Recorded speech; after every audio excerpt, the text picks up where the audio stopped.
ধন্যবাদ hero Alam phase ভাইরা। সর্বপ্রথম শুকরিয়া জানাই মহান রব্বুল আলামিনের।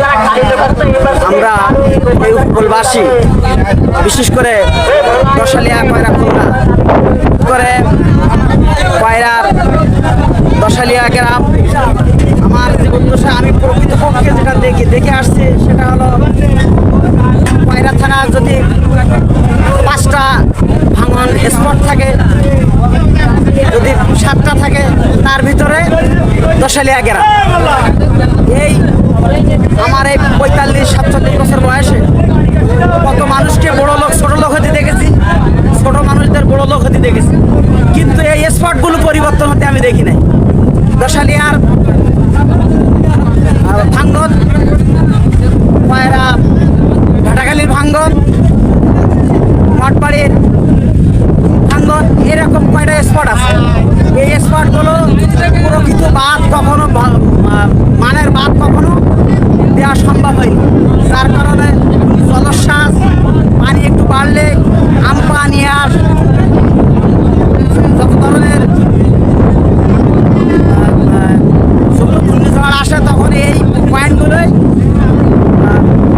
পানি প্লাবিত হয় এবং এই অঞ্চলের মানুষ ক্ষতিগ্রস্ত হয়। আমাদের একটি সরকার বাহাদুরের কাছে একটি দাবি, সেটা হলো সরকার বাহাদুরের কাছে একটি দাবি, সেটা হলো টেকসই বেড়িবাঁধ। মানুষের প্রত্যন্ত অঞ্চলে যতটুকু মানুষের অর্থনৈতিক স্বাবলম্বী থাকার দরকার, ছোটোখাটোভাবেই মোটা চালে ভাত খেয়ে তারা জীবনযাপন পরিচালিত করতে সক্ষম আছে, কিন্তু বারবার বেড়িবাঁধ ভাঙার কারণে এই অঞ্চলের মানুষ মারাত্মক ক্ষতিগ্রস্ত হয়ে তারা উদ্বাস্ত হয়ে তারা এই কয়রা জনসংখ্যা কমে তারা বিভিন্ন অঞ্চলে চলে গেছে। আমাদের একটি দাবি সরকার বাহাদুরের কাছে, টেকসই বেড়িবাঁধ। আর সবচেয়ে বড় কথা যেটা, এই অঞ্চলটা একটি ভাঙন বলে, অথচ এই অঞ্চলে একটি সাইক্লোন সেন্টার নাই। বড় পরিতাপের বিষয় হলো এটা, যে অঞ্চলে ভাঙন নেই সে অঞ্চলে কয়েকটা সাইক্লোন সেন্টার দেখা যায়, কিন্তু এখানে একটি ভালো বিল্ডিংয়ের ব্যবস্থাও নেই।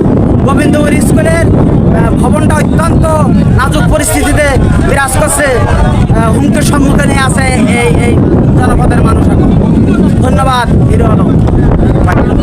আমরা লজিস্টিক্সের সাপোর্টটি দেখছি, এখন পানি উন্নয়ন বোর্ডের অগ্রগতি অনেকটা ভালো দেখা যাচ্ছে, কিন্তু এই গতি যে আরও যদি বেগমান করতেন ওনারা, মানে সময় থাকতে, মানে আরও এই জনপদের মানুষের সুবিধা হতো। আমি আশা করি পানি উন্নয়ন বোর্ড যেন পরবর্তী সময় আরও আন্তরিকতার সাথে এই কাজটা তারা সেবা দিয়ে যান।